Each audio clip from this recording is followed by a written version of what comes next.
yang menyemai dan merawat benih kepada nanti. Sistem pelayanan pendidikan mutu yang memaksanakan agar semua anak berumur mutu dilayani di sekolah-sekolah terdekat di kelas biasa bersama-sama teman-temannya.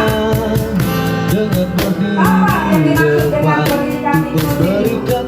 Pelayanan pendidikan NABK ini pendidikan ini dia ada asesmen dan semua anak yang diminta pendidikan tidak boleh tidak lima anak yang berumur mutu. Di sini semua anak diedukasi tidak hanya menilai asesmen, perencanaan pembelajaran, pelaksanaan penilaian atau namun hasil belajar bagi anak yang berumur. Identitasinya dapat dilakukan sebagai upaya bukan atau menemui kali. Identifikasi bukan merupakan awal dan sangat penting untuk menghargai, menemu kenali kelahiran anak-anak bukan untuk berorientasi pada judul atau karakteristik yang akan mencakup kondisi fisik, kemampuan intelektual, komunikasi, sosial, emosional. Nah, di sini ada petugas identifikasinya. Yang pertama, guru pendidik khusus. Yang kedua, guru kelas apel atau BK. Yang ketiga, tenaga profesional terkait psikolog lain. Tapi perhatikan bahwa kita tidak ada yang guru BK sama yang tadi tenaga yang psikolog tadi. Ini tujuan identifikasi dalam konteks pendidikan inklusif. Identifikasi bertujuan sebagai rumput sebagai pendampingan.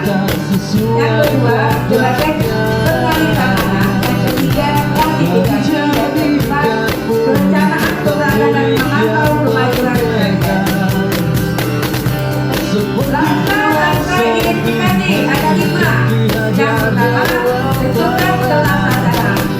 Yang kedua belajar bersama proses identifikasi. Yang ketiga lakukan pengamatan pada satu peserta didik yang disukai mengalami hambatan.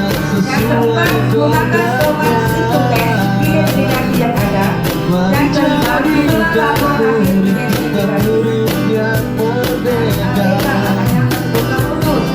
Kita menggunakan laporan hasil identifikasi. Nah, ini contoh laporan identifikasi untuk anak yang ABK tadi. Ini contohnya. Asesmen ini adalah suatu proses pengumpulan informasi selengkap misalnya mengenai individu yang akan digunakan untuk membuat pertimbangan atau keputusan yang berhubungan dengan individu tersebut.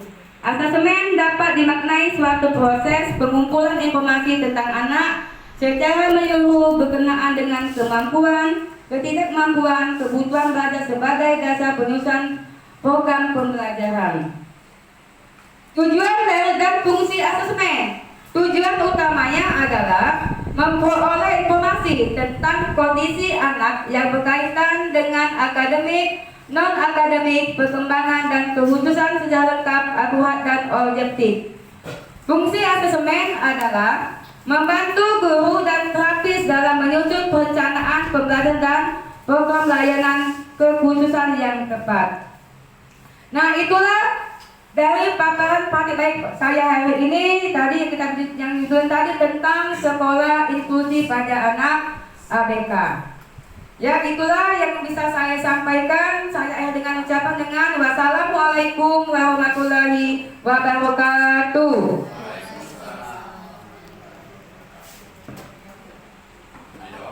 Anak EBK jadi anak kebutuhan khusus itu memang sekali ada di sekolah. Nah, tapi gimana waktu yang diperlukan dalam melaksanakan pendidikan anak tersebut? Terima kasih.